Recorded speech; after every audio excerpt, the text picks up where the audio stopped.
Good afternoon and welcome to the 5th edition of Tourism, Hotel Investment and Networking Conference.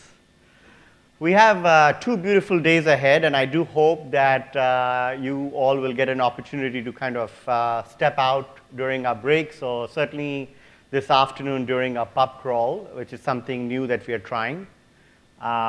This is my 29th conference as a host, because I do run a few other conferences around the globe. And we've kind of changed this one around. We've got rid of some of the panel discussions. We've added a lot more keynotes, more interviews, more master classes. So I'm really hoping that all of you kind of enjoy this event. And I would love to hear back from you as to what you think about it. And we've got some great speakers. I have Hotelivate-Savills, President and CEO of Movenpick, who's also hosting us this evening for tonight's cocktails.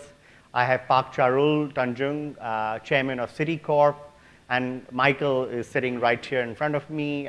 Michael, thanks for creating or helping us create a wonderful hotel. I love this hotel. It's one of my favorite hotels to work with, so thank you. A quick recap on the pub crawl. This is something new we're trying out in Bali.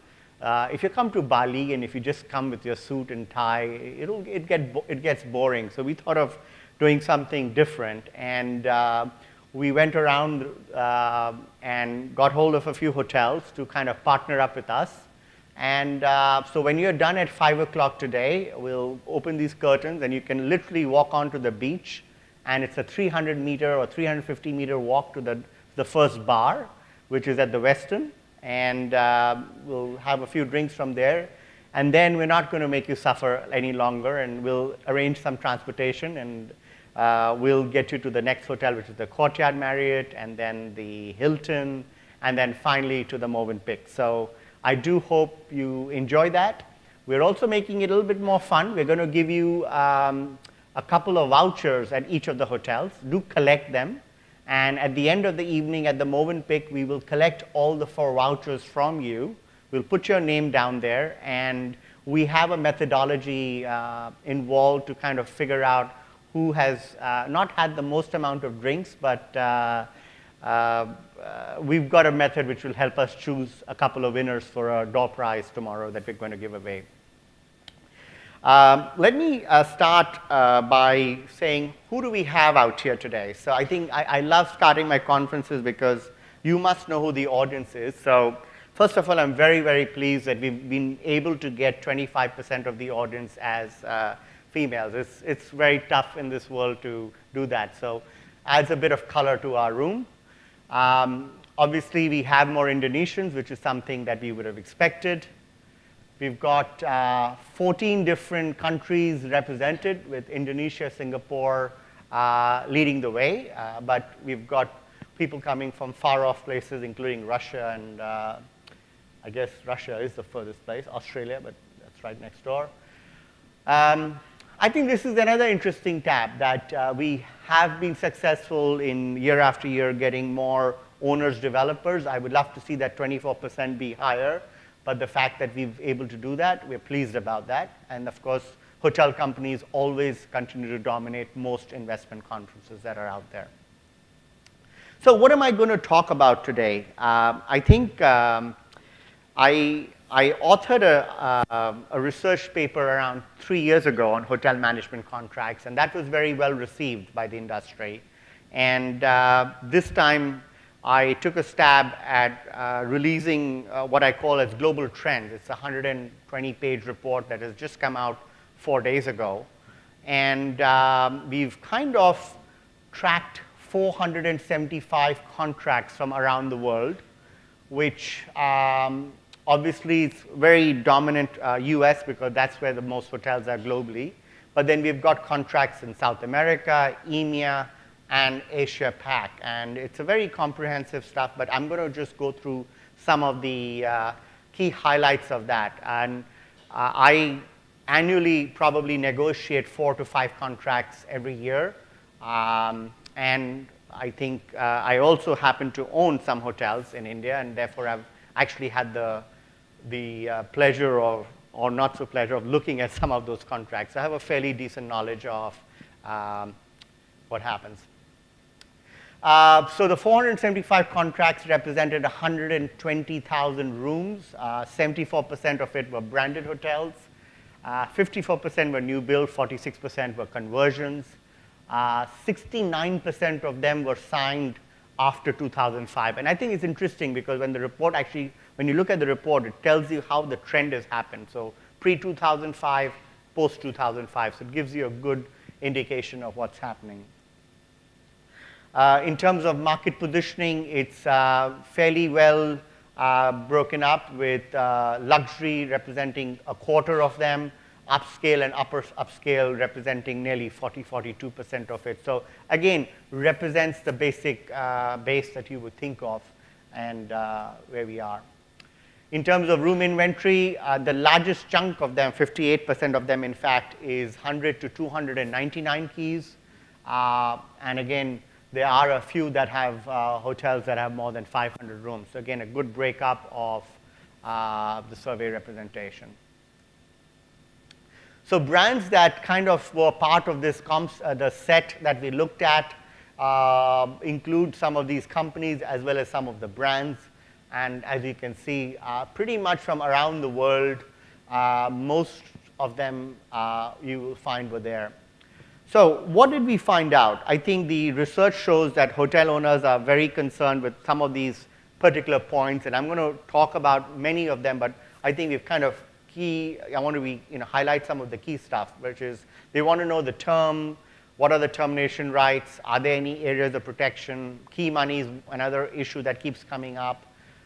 There's always a lot of debate on performance test and clauses in terms of owner's priority, should there be a minimum guarantee or not. And then of course, this is what typically the owners want to talk about, right? Base fees, incentive fees, and so forth.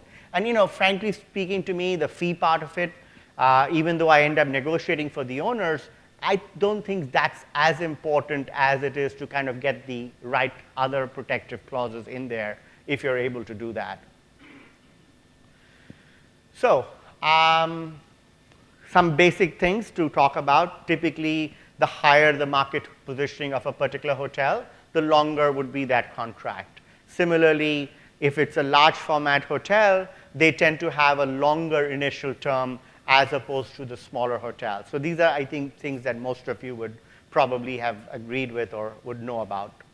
So what's the typical length of a contract in the 4 main regions that we looked at? So Asia Pac is 18.9, but then when you look at South America, it's 21.5, and of course, if you look at the North Americas, it's a lot lower at 15.9. And the North America is a lot of the ownership is institutional ownership, so there's a lot more transactions taking place, therefore a lot more contracts that can be terminated upon sale and so forth, and you'll see some of that come through. One of the things I want to talk about first is the AOP. The higher position hotels always have a larger AOP, so if you had a Ritz-Carlton or a Fairmont or a Four Seasons in a market, then obviously that AOP might even cover the entire city. But if you had a Holiday Inn Express, well, your AOP might be a kilometer and you could have 10 of them in the city.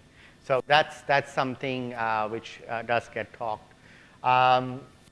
You could also be innovative enough, and in some cases we have seen different levels of AOP. So from an operator's point of view, there are a lot of developers who will sign up a hotel, but then will not complete the project, and therefore you could set up an AOP based on timelines that if you don't, let's say, have the hotel open in 4 years' time, then whatever AOP was given to you can be pulled back. So that's something that we're seeing more and more innovation coming in to how contracts are signed with the AOP in mind. Then you could also have as a tool, so this is what I was talking about, if the project is not on a particular timeline, then brands could pull up and change that AOP, or it would just burn off for a period of time. I want to then talk about base fees versus incentive fees, right? And I think it's important to negotiate both. Brands are obviously willing to be, and they're somewhat flexible in the different types of incentive fees. And I'm not too sure, and you'll see what I mean. If you look at, how typically, traditionally, operators have tied and what's beginning to happen around the globe, there is a difference. So first of all, you'll have an owner's priority. Are operators willing to offer a minimum guarantee? Or secondly, there could be some incentive fees. So this is basically like linking the incentive fee to available cash flow, something that happens very commonly in the US. We don't see any of that happening in Asia Pac. Or you'll see when I go through this in other parts of the world, people are favoring different things. And it may be important to understand why regions are going into different types of fee structures, but it's interesting to see what happens. Those are the stabilized base fees that we've come across the 4 main regions of the globe. I'm not going to go through it. It's pretty evident. But yes, if I was to take the average of it at the Asia Pac level at 2.17%, we're not doing too badly. Neither are we the best. Neither are we the worst. I think I want to claim that for the North American market, these are really franchise fees. They don't include management fees. So there's a bit of a difference. So there's a difference in there. And that's why you're finding the fees to be higher. There's a lot less fees involved. So how is the structure of incentive fees? So if you look at Asia Pac, flat fee dominates at 44%. And then, of course, your incentive fees are linked to GOP or adjusted GOP in the Asia Pac region. You compare that to South America, where it's entirely flat fee, and it's a very different market. Or for that matter, when you compare it to North America, where only 6% of the fees are actually linked to a flat fee structure, whereas 60% of the market is linked to available cash flow, which is great because you have institutional owners. They want to make sure that the operator is tied. And let's not forget, in the US, it's not the brands that are doing the management contracts. It's the third-party operators that are doing the management contracts. So typically, the brand will stay on, and it's the third party that will move on. So therefore, in order for these third-party operators to be able to sign that, they need to be able to be competitive. And one way of being competitive is to be able to tie up to the cash flows of a hotel. So what are some of the other provisions? Performance clause, something that is critical. You could have different types of performance clauses. So you could have an independent test, which is either a GOP-based test or a RevPAR-based test. You could also have a collective test where the operator would insist on both the GOP as well as the RevPAR test being included, and the operator would be required to fail in both the circumstances in order for that contract to be terminated. And then you have separate tests, right? You can fail either the GOP or the RevPAR test, and with both clauses being mentioned. I want to go back and say this. I negotiate a lot of contracts, and I can tell you typical process could take 3 to 4 months or 5 months or even longer. And the amount of time that an owner wastes when it comes to negotiating on the performance test is ridiculously long compared to how many times that actual test has been used to terminate a contract. I can tell you I have never come across a contract that has ever gotten terminated based on what was put on the piece of paper, because the operators are very smart. They will never fail the test, okay? They will never fail the test. So I personally feel that while it's great to have it there, and their owners were innovative enough to come up with other ways of getting rid of the brand than to get the brand to fail a performance test. So I actually try and tell my clients, you know what, let's let this be. If you get into a situation where you need to change a brand, you'll probably come up with 5 other provisions to do that, but don't waste your time on negotiating too hard on this, because there are other things to pick up. So where are there provisions? This is across the globe. As you can see, all the regions of the world have some sort of a performance test. Asia is at 68%. South America is at 81%. The Americas at 61%. So it's interesting that all of them have it. And what type of test do we have? So in Asia Pac, it's really linked typically to a GOP and a net operating performance versus a budget test. In some cases, it's a RevPAR test. 36% of the thing is based on comp test. So I know STR is very happy with that because they're doing well in the market. But look at the Americas, right? In the Americas, it's a collective test between a GOP and the NOI, and so it gives you a different types of tests that are being used. This is another interesting thought which I thought I'll share with you, that we looked at the operator performance test GOP threshold, and we said where you set up a budget and you say if you achieve 85% of the threshold, in Asia Pac it's only 10% of those contracts that have an 85% or higher threshold, whereas you compare that to the Americas where 55% of the threshold is 85% or higher. I can tell you that there are probably that number is close to 20% for the Americas, where it's 100% threshold, where they're willing to mark their hotels to the actual comp set without discounting that particular hotel. And 17% for South America and 30% for EMEA. And then when you look at the same thing from a RevPAR point of view, again, we have used an 85% threshold, and you'll see Asia Pac is only at 27%, Americas are at 85%, and so forth. So it's interesting to see that contracts in Asia are more skewed towards the operators vis-a-vis the Americas, and the same holds true actually for South America as well, where they're really skewed towards the operators.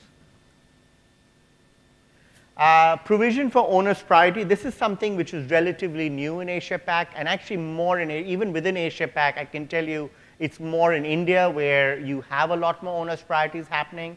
I haven't seen a contract in China, but I don't know which has that, or in many parts of Asia Pac which has happened. But so only 9% of the owners get that owner's priority. Compare that to the Americas, where North America at least, where 58% of the contracts have some sort of an owner's priority written into that contract, and then the other two are in front of you as well. Key money, trump card from an operator. I'm not a big fan of key money. I know most of my owners love key money. I think when you get key money, you actually get your hands tied on a lot of other things. I shared that I own a lot of hotels, and I think of the 30 hotels where we've converted 16 or 17 of them, I think we would have taken key money on just one of them, because I think I would rather get a lower base fee or something else into the contract than to accept key money. But then it again depends on circumstances, right? If you're using that as bridge financing to kind of close a deal, or I would rather take a soft loan or something, but I'm not a big fan of key money actually. A lot of time key money can be claimed back by the operator, so it's more like a soft loan. So this is something that particularly if the contract gets terminated prematurely. And this is something that happens a lot in the US, in Europe. It's picking up in APAC, but albeit gradually. So where do you get key money? Well, as you can see, 9% only in Asia Pac compared to 12%. Look at South America. They're practically buying out the contracts out there. So I'm sure the development people are happy in this room that they're not having to buy out the contracts like they're having to do that in South America. So this is another important provision to look at in terms of contract termination upon hotel sale. Only 14% of the hotels have that provision in Asia Pac, vis-a-vis North America, which is at 48%, and the other two again are somewhat similar to this region. This is something which I think will continue to increase, because as you see more institutional capital coming into different countries, this is something that they will always want to make sure, because institutional capital is usually coming in for a short period of 5, 7, 8 years, and they need to sell, and they want to have that provision in the contract. Contract termination without cause is something which is prevalent in the US because this is third-party operators, right? So a lot of them are willing to give that provision to you so that you can change the operator as when you want. A lot of times the brand stays on. In Asia Pac, it's only 9%. In South America, it's even lower, and EMEA, it's at 13%. So again, an interesting clause to have. I love looking at that. I've actually seen a couple of brands that are now willing to give this clause into the contract, but they might put like a 7-year horizon where the first 7 years you can't touch us, but after 7 years, there's a penalty to be paid, and then you could actually change the operator.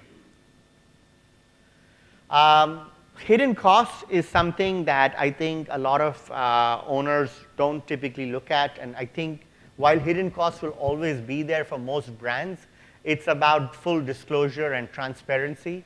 I have my own take on hidden cost. I know Starwood, for example, when I'm talking about Starwood because they don't exist anymore, so it's a safe brand to talk about.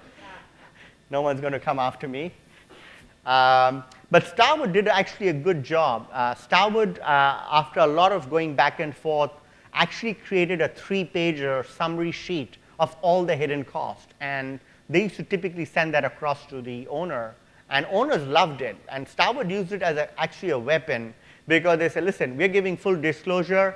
These are all our 50 hidden costs that are out there. Why don't you go get the other brands to give you the same thing? And the other brands could not come up with that list. So actually, Starwood used to use it very effectively to communicate to the owner that we are transparent and we do a far better job and so forth. So something to think about.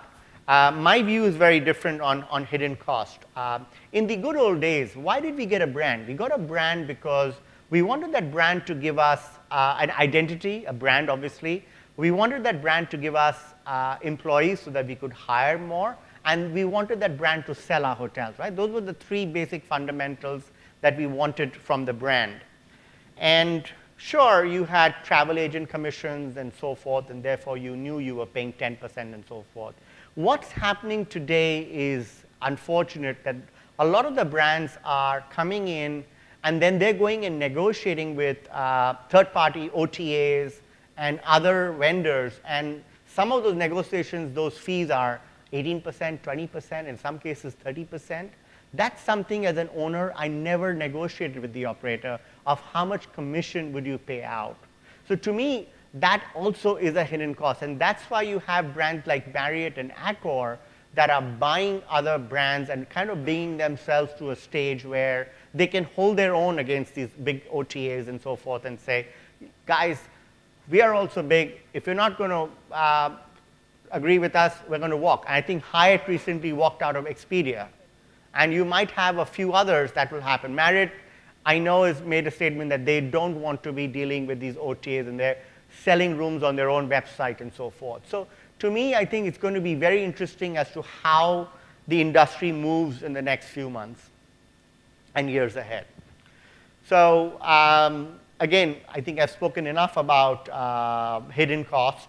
But basically, I think a lot of these operators, there needs to be a lot more transparency. And we've kind of put it down there as hidden cost. And a lot of times, owners really don't know about it, so there's no negotiations on it, because they'll send you that LOI term sheet, which will not really talk about some of these. So, okay. What are some of the other things that we found out? Annual plan approved. This is something which does happen between the owner and operator once the hotel becomes operational. It's something that you need to do every year. So I think how that process is run, it's important to kind of define that into a management contract. Not all operators will agree to providing the owner with approval rights. for the annual plan. Some of them would actually just give you consultation rights. So I know a few contracts where Marriott will say, you know what, we're just presenting it to you. You can give us your comments, but we have no obligation to accept what you're telling us.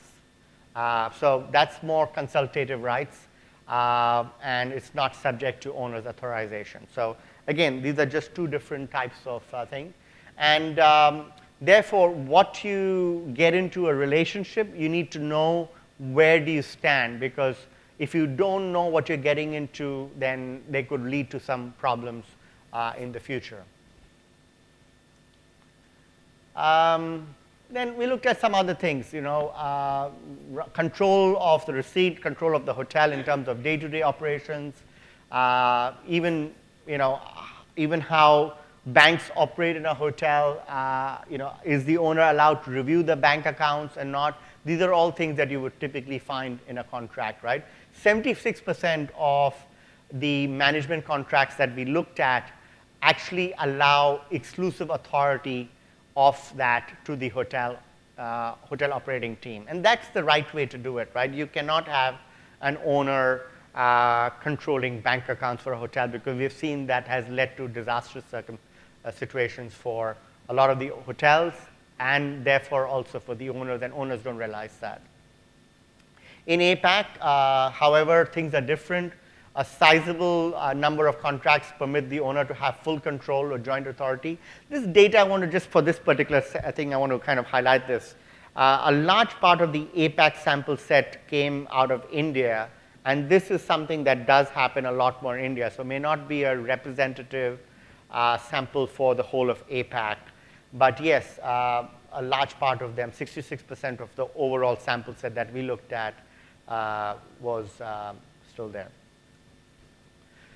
Employees is some other stuff which again never gets, it's interesting just to see how things work, right? So typically owners generally want the personnel to be employees of the operator, while the operator would want the owner to be the employer. So this is something that this issue is, it's a primary liability of who's going to take that from an employee for the employees. And then in the US, we found that more often than not, all the hotel personnel are employees of the operator. So if you're working for that particular hotel, you belong to the operator and not necessarily to the owner, and therefore all the payroll-related costs are expense of that hotel. Whereas in APAC, Middle East, Africa, and South America, it's really the other way around. So except for some of the senior select personnel. Europe has actually a mix of both. So again, quite interesting to see how different parts of the world have kind of how they've looked at these contracts, as well as how their hiring process runs in each of the hotels. In terms of senior hire, as to who's got the approval rights, or who has only the consultation rights, or in some cases you have no rights. This is for the Asia-Pac subset. So general manager typically, followed by financial controller, are the top two picks, where the owner just generally have an approval right for that. And then in some cases, you have consultative rights. But I was a little surprised that there were actually some of the contracts that actually mentioned many of these other positions, which I found it a little surprising. Oops, sorry, missing out. Yeah, so I actually discussed that. So, and some management companies will only allow consultation rights to the owner, with the operator not obligated to comply with the owner's recommendations. So finally, this is a report, like I said, just got released a couple of days ago. And if anyone wants a copy, you can reach out to me. Thank you so much.